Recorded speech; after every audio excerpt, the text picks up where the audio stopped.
कणकां दी बाडियां मुक्की गईयां, भोशो भी समेटी लिया, हुण अगे लानी है लाभ। तो खेतरे च चाहिदा पानी, पर इरीगेशन वाले अपने हिसाबा का काम किया। कोदा मेन नाइल जी नहर ही साफ कर ली, जेडे माइनर है वह भी थोड़े बहुत होए, सूए रही है। पहला होंगे खाल, तो बारी पिछे खाल कढ़ी लेंदे लोग, आस्ता आस्ता बारियां भी खत्म हुई। लेकिन हुण क्यों होंदा कि डिपार्टमेंट करवांदा। अज 2 वीडियो ने साढ़े कोल, जिथे पानी की बड़ी जरूरत है खेतरें च पजाने वास्ते, तो हालत यह होई दी है कि पानी छड्डी उड़ेदा है, सिल्ट विच पेदी है, वो गारा बाहर कड्ढे दा नहीं है, घाह बूटा चढ़े दा, तो अगे पानी पुज्जा दा, तो किसान बेचारे परेशान। अगे उपर वाले दी मार, उधर नहर वाले भी कोई कसर नहीं छड्डदे। सिंचाई विभाग उनके भी जेडे पटवारी शटवारी जेडे जेई ने घर के बैठे दे, देखण कोई जांदा नहीं। पहला वीडियो तुसीं दसने अस, ये है गुड़ा मनासा परगवाल, उत्थों का वीडियो भेजे दा जोरावर सिंह हो रहे तो पवन मनास होर ने। ये सारे किसान इस गल्ला परेशान है कि जो उत्थे सूआ है उस सूए की सफाई नहीं की, सिल्ट उहदे च कड्ढी नहीं है, तो पानी छड्डी उड़ेदा। हुण अगे लाभ लानी है, खेतरें च पानी कियां पुज्जे, ये दिक्कत इसलिए सब तो ज़्यादा उत्थे चला दी। ये वीडियो परगवाल का, तो डिटेल आपू दिया दिन पवन होर, ये तुम सुनो उत्थों का। माता की भारत माता की। अज ये जी नहर है गुड़ा मनासा मेन नहर है, यदि हालात दिख लो, ये इरीगेशन डिपार्टमेंट जो नहर वाला है, ये हालत दिख लो नहर की, पानी छड्डी उड़दा है, तो नहर है जी नहीं निकली गल, पूरी बंद नहर पेदी है ना। पटवारी जो नहर वाला आंदा आप बना लिया, तो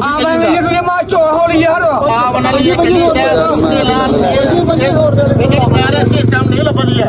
क्या वो चीज है, उसे फोन करो, वो पहले नंबर पे फोन नहीं चुकना, और उसे नहर की हालत दिख लो, एक परा नहर है, ये तो उस साइड नहर है, दूसरी साइड वो भी नहर है, थोड़ी नहीं निकली थी। ये किसान ने पनीरियां लानिया ने, मतलब फसल का टाइम आई है तैयार होने पर, तो पानी लोग कुत्थों लाना। ये नहर की हालत तो साल वीडियो माध्यम ने दिखी सकते हो। ये नहर की महकमा जोड़ा सब तो गंदा महकमा, वो जेड़ा हर बारी इन्हें सुनाई आखना पौंदा कि इत्थे नहर दिक्खो। पटवारी आंदा आवन आंदा तो होली ये नहर गड्डी 25-25 पानी और तो जेई पूरा डिपार्टमेंट इरीगेशन डिपार्टमेंट जिन्ना भी है मौके भरावा, वो मौके लेकर नहर भर ली है, वो ना नहर उड़ी कड्डी आई थोड़ी ना उड़ी कड्डी दी है, पानी इन्हें छड्डी उड़दा। तो नहर की हालत दिक्खी लो, लोकें पनीरी जेहड़ी पनीरी है गल होई मेरी आखा बंदा भेजना, परसों गल होई कोई बंदा नहीं भेजिया उन्हें। गुड़ा मनासा हालत गुड़ा मनासा ये हालत है, पनीरियां कियां लानियां ने चौकीदार भेज दिओ जी। तो साथियों तुम दिखा दो द न्यूज़ रूम 24 आवाज़ से आऊँगा पवन शर्मा, तुंदी सरकार तुंदे मुद्दे एक नवे एपीसोड च तुंदा मता मता स्वागत। हूँ दूआ वीडियो भी दसने तुसीं, ये आरिफ मोहम्मद होर ने इन्हें नवे शहरा वीडियो भेजे दा, ये ट्रैक्टर यूनियन के प्रधान भी हैं कि आरसपुरा भी खाल जिहड़ा है वो कड्ढने वास्ते हुण बारियां तो खत्म ने, हूँ पानी खेतरें च पजाना है, तो आखिर पिछले 10-12 साल का अस लेबर लाइया गया साफ करवाने ताकि खेतरें च पानी पहुँचे, तो हर बारी 20-25-30 हज़ार रुपया खर्चा आता है। ये वीडियो उन्हें भेजे है कि हालत हो है कि डिपार्टमेंट ने कोई सुध नहीं लैनी, तो आपू का किट्ठे करिए कड्ढने पौंदे ने, 4 पैसे दीए लेबर लानी, तो पूरे का पूरा नाला जो साफ करवाना, फिर कुदा जी नहर का पानी जो खुदा वो खेतरें थोड़ी पुजे। तो डिपार्टमेंट करोड़ों रुपये का बजट जो आता नहर साफ करने का कुत्था लगता वो रब के जानता। तो जेडे मंत्री ने इत्थों दे सिंचाई विभाग के वो भी अपनी जगह मस्त ने, डिपार्टमेंट जगह है मस्त है, उन्हें भी बड़ी नहर कड्ढनी होती है, तो भी जो गारा सारा चुकी है बाहर सुटना, ਜਾਂ तो धूड़ बड़ी बड़ी है, लोगों की बीमारियां लगनिया, तो ਜਾਂ परतिए परतोइए नहर जगह पी जाना, तो अगले साल फिर कढ़ना, वो कढ़ने कढ़ाने जगह पूरे साल लगी जाते, तो पैसा जोड़ा वो चली जाता।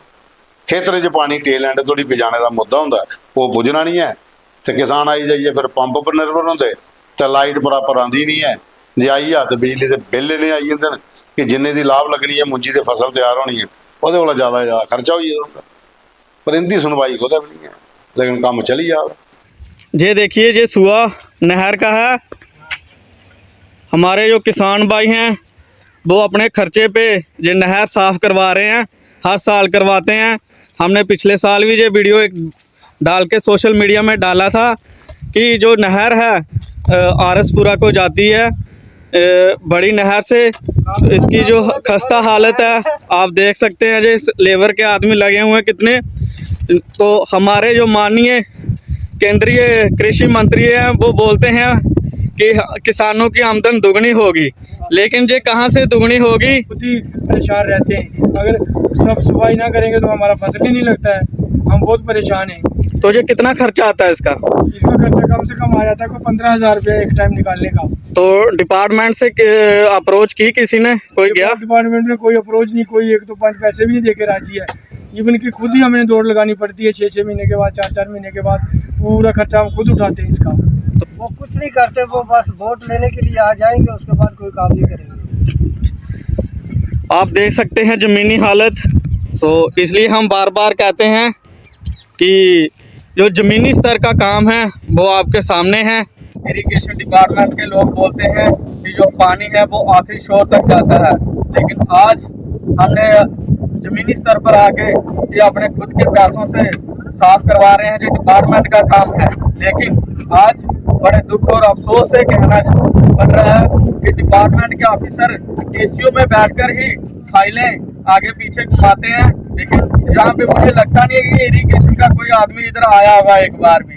तो मैं डायरेक्टर इरिगेशन ऑफिसर से बोलना चाहूँगा कि आप अपने जो मुलाजिम एसीओ में बैठे हैं उनको जहाँ पे ज़मीनी स्तर पे भेजें, तो ये हालात देखें, क्योंकि हर बार 15 से 20 हज़ार रुपया हमारा ये नहर की सफाई में लग जाता है। तो हमारी इतने की फसल नहीं बिकती है जितने का हमें नहर में की सफाई में लग जाता है। तो साथियों एक और वीडियो दसने तुसें अस ये 63 रजौरी 63 तो ये वीडियो है कि 63 तो गलाड़ तक जो रोड है ये रोड हूँ खराब हो जाता, जिसले बनया हाँ उसले अच्छा हा, ਉਹਦੇ बाद ਅਸੀਂ पैच वर्क करना हाँ, ब्लैक टॉप करना हाँ, खड्डे भरने हैं।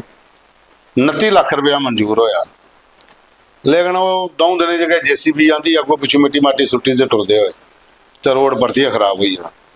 ये भाई साहब ने अपना भी वीडियो भेजे दा, डिटेल पूरी है दिया दिन, तो रोड का वीडियो भी है। वो आखा देखो इतने कम से कम भी 30-40 ग्रां जोड़े ने वो इस रोड के कंढे बसते हैं और आई जाई का साधन ही है, तो रोड की हालत दिन दिन खस्ता हो जाती, तो सुनवाई कुछ नहीं है। ना MLA इतों ध्यान देंगे तो ना डिस्ट्रिक्ट एडमिनिस्ट्रेशन। हालांकि DC रजौरी उन्हें अपील की है कि इस मामले की जाँच करवाई जा कि किहड़े तरीके कन्नै 29 लाख रुपया जोड़ा ये रोड वास्ते आया हा वो लग्या कुत्थे है, लोगों भी लभना चाहिए, क्योंकि सरकार का पैसा है, साढ़े टैक्स का पैसा होंदा, तो गया बज गया। नमस्कार मेरी तरफ से सबको, मेरा नाम पवन शर्मा, इस चोरी तहसील 63 पंचायत हरी चिम्मा। मैं एक रोड की बात बताने वाला हूँ, अपने रोड की बात तो नेक्स्ट वीडियो में करूँगा। एक और भी रोड है जो हमारे ही गांव को अटैच करता है, काफ़ी गांव अटैच करता है, वो रोड शिवपुरी के लिए भी अटैच होता है। 63 से गलान, 63 से गलान हम आते हैं, गलान से हमें पैदल 15 किलोमीटर गांव के लिए जाना पड़ता है। वो रोड 5 साल पहले ही बना था। कहते हैं कि ठेकेदार की गारंटी होती है कि 5 साल के बाद वो रोड ठीक किया जाता है, लेकिन शायद उस रोड को 5 साल हो चुके हैं, होने वाले हैं। लेकिन मैंने सुना कि 29 लाख उस रोड का वापस से काम आया है। उस रोड के ऊपर लुक डाली जाए, उस रोड को ठीक किया जाए, नालियाँ साफ़ की जाए। लेकिन एक मुंशी आता है, ये ठेकेदार ने ये काम लिया होगा, उसने मुंशी को भेजा होगा, JCB मशीन लेके आते हैं, मिट्टी डाल के खड्डू में भर के चले जाते हैं, जाने के 29 लाख का काम 20,000 में करके चले जाते हैं। मैं DC रजौरी को विनती करता हूँ, सर ये चेक करो, जनता का पैसा है, लोगों का पैसा है, फिर ठेकेदार खा के क्यों चला जाए।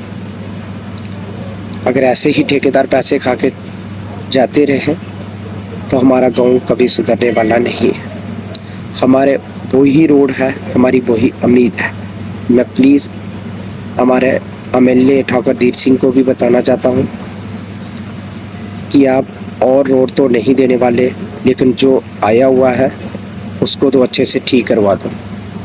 हम ये चाहते हैं कि जो भी काम 29 लाख का आया है वो रोड पे काम किया जाए, उस रोड पे लुक डाली जाए। मैं गलान 63 नाड़ा माजरा के लोगों को भी बताना चाहता हूँ कि आप भी सामने आओ, बोलो कि आप लोगों का पैसा है, अब जनता का पैसा है, ये पैसा इसी रोड पे इसी गांव में लगना चाहिए। मैं सब मीडिया वालों को बोलता हूँ, आप लोगों की हेल्प चाहिए। मैं पवन को भी बोलना चाहता हूँ, आपकी वीडियो बहुत चलती है, डोगरे हैं आप, डोगरी वीडियो चलाते हैं, हमारी वीडियो चला दो। आपसे ऊपर जितने भी हैं उनको भी भेजो कि हमारा एक काम हो जाएगा। हम यही चाहते हैं कि वो काम जो होना चाहिए तो वो हुआ नहीं, वो होना चाहिए। और हम कुछ नहीं जानते, जो पैसा आया है हमारा वो पैसा उसी रोड पे लगना चाहिए, लुक वापस से डलनी चाहिए, नालियाँ साफ होनी चाहिए ताकि उस रोड पे भी गाड़ियाँ चल सकें। मेरी तरफ से सबको नमस्कार। ਉਹਦੇ ਬਾਅਦ ਚੋਂ ਅੱਗੇ ਤੁਸੀਂ ਲੈ ਚੱਲਨੇ ਅਸ ਕਿ ਲਾਟੀ ਉਧਮਪੁਰ ਦੇ ਵਿੱਚ ਜਿਹੜੇ DYSP ਨੇ ਉੱਥੇ ਪੁਲਿਸ ਦੇ ਮਨਜੀਤ ਸਿੰਘ ਤੇ SHO ਨਰਿੰਦਰ ਸਿੰਘ ਇੰਦੀ ਦੇਖ ਰੇਖ ਦੇ ਵਿੱਚ ਇੱਕ ਨਸ਼ਾ ਮੁਕਤ ਅਭਿਆਨ ਰੈਲੀ ਜਿਹੜੀ ਮੋਟਰ ਬਾਈਕ ਉਹ ਕੱਢੀ ਗਈ ਤੇ ਮੱਖਣ ਸਰਪੰਚ ਹੋਰ ਨੇ ਜਿਹੜੇ ਮੱਖਣ ਮਨਾਸ ਹੋਰ ਇਹ ਉੱਥੋਂ ਦੇ ਸਰਪੰਚ ਨੇ ਐਕਸ ਸਰਪੰਚ ਇਹ ਪੁਲਿਸ ਦੇ कन्नै ग्रां के लोग रली है एक रैली कड्ढी है तो लोगों की ये संदेश देता है कि कम से कम नशे को दूर रहे जा। और लाठी दे विच SHO ने भी डिटेल दी है कि इत्थे नशे के खिलाफ अभियान जो शुरू किया तो 2-3 परचे NDPS के तहत इत्थे भी दर्ज किए गए तो लोग नशे को दूर रहो। ये वीडियो उत्थों का भेजा सरपंच हो रहे ये देखो तुस रिक्वेस्ट करी कि इस फ्यूल सेविंग मेजर्स को मद्देनजर रखते हुए काइंडली हम दूसरा एक प्रोग्राम रखेंगे जिसमें पब्लिक रैली रखेंगे, जिसमें फ्यूल का पार्ट नहीं रहेगा। और गवर्नमेंट ने जो भी स्टेप्स लिए हैं हम शाना बशाना उनके साथ खड़े हैं और उनके जो भी ऑर्डर्स हैं हम उनको फॉलो कर रहे हैं। उसी चीज को मद्देनजर रखते हुए हमने डिस्टेंस को भी कम करा, गैदरिंग को भी कम करा।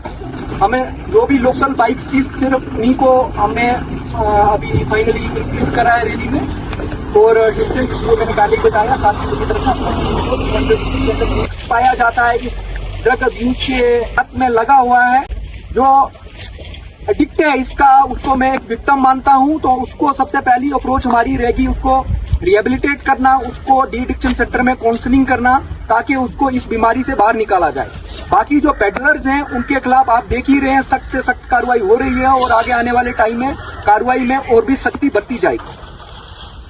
इसलिए मेरी दरख्वास्त है पब्लिक से भी कि इस चीज को लेकर चाहे वो NDPS का हो, चाहे वो एक्साइज के केसेस हो, देसी शराब के केसेस हो, उन चीजों की जहां पे भी आपको इन्फॉर्मेशन आती है काइंडली आप हमें बताएं, उस पर हम सख्त से सख्त कार्रवाई करेंगे। और ये जो नासूर हमारे समाज में है इसको हम जड़ से उखाड़ कर बाहर फेंकेंगे। शुक्रिया, जय हिंद। जो नशे के लिए मुहिम में जो आप सब लोग मेरे साथ जुड़े हैं, हमारे साथ जुड़े हैं, नशे को अब हमने जड़ से खत्म करने की जो मुहिम चलाई है हमारे LG साहब ने, हमारी गवर्नमेंट ने, हमारे ऑफिसर्स ने 100 डेज प्रोग्राम में, उसको देखते हुए आज हमने जो बाइक रैली रखी थी। पहले ये प्रोग्राम हमारा थोड़ा लंबा था लेकिन जो अभी फ्यूल की रिसेंट स्कार्सिटी चल रही है उसको देखते हुए हमने ये रैली सिर्फ बाजार तक 100-150 मीटर तक ही रखी है।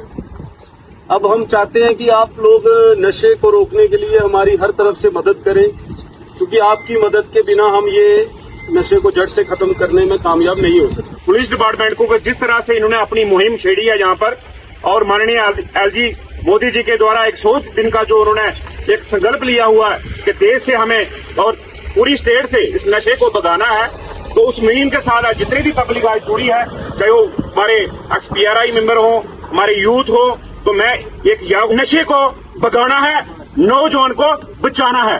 उस मुहिम में आज हमारे रिस्पेक्टिव SDPO लाठी और SHO लाठी, इनका बहुत योगदान रहा है हमारा पब्लिक के साथ। छाना बिछाना, कभी रात हो दिन हो, ये अपने काम में लगे हुए हैं। और दूसरा ये कहूंगा कि जो नशा, जो लत हमें लगी हुई है, इन लोगों को जो नशे से मुलव्वस हैं। ਉਹਦੇ ਬਾਅਦ ਇੱਕ ਹੋਰ ਵੀਡੀਓ ਇਹ ਗਣੇਸ਼ ਦੱਤ ਚੌਧਰੀ ਹੋਰ ਨੇ ਜਿਹੜੇ ਸ਼ਿਵ ਸੈਨਾ ਹਿੰਦੁਸਤਾਨ ਦੇ ਯੁਵਾ ਕਰਨੀ ਦੇ ਪ੍ਰਧਾਨ ਨੇ। ਇਹਨੇ ਸ਼ਹੀਦਾਂ ਦੀ ਯਾਦ ਦੇ ਵਿੱਚ ਮਾਤਾ ਬਾਵੇ ਵਾਲੀ ਦੇ ਮੰਦਿਰ ਦੇ ਵਿੱਚ ਲੰਗਰ ਲਾਇਆ और काफ़ी संख्या च कार्यकर्ता इनके पुजे रहे और लोगों की लंगर प्रसाद वंडिया गया और माता गए दुआ की गई है कि जिन्हें भी शहीद नूं दी आत्मा की शांति लभे। और दूआ नंबर जिहड़े भी अज दा यूथ है नशे कोला दूर रहन और फोर्सेस दे विच जाइए देश की सेवा कर। ये वीडियो उत्थों दा लंगर दा तुसीं भी देखो।